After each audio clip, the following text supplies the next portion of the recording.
হুম, কি হয়েছে? মা, তোমার আজকে তো জন্মদিন, তাই তোমার জন্য একটা শাড়ি নিয়ে এসেছি। দেখো। শাড়ি নিয়ে এসেছিস আমার জন্য? কই দেখি। এই দেখো, কত তাড়াতাড়ি মেয়েটা বড় হয়ে গেল। বাহ, শাড়িটা তো খুব সুন্দর। কত নিয়েছে? ওই 2000 টাকা নিয়েছে। কত? 2000 টাকা? তুই এক্ষুনি শাড়িটা ফেরত দিয়ে আসবি। ধর। তো 2000 টাকাই তো দাম এগুলোর। আরে মাথা মোটা কাতলা, এইসব শাড়ি বাইরে হোলসেল 200 টাকায় বিক্রি হচ্ছে। 200 টাকায় তোকে ঠকিয়ে দিয়েছে। যা ফেরত দিয়ে আয়। হ্যাঁ, নেবে না তাহলে শাড়িটা?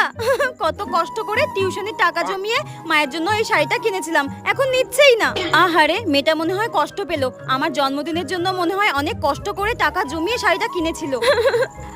আচ্ছা ঠিক আছে, এত কষ্ট করে যখন আমার জন্য শাড়িটা নিয়ে এসেছিস আমি পরবো, কিন্তু আর কোনোদিনও যেন না দেখি এত দাম দিয়ে আমার জন্য শাড়ি নিয়ে আসা হয়েছে। মা শাড়িটা পরবে বলেছে। ইয়েস, ঠিক আছে মা।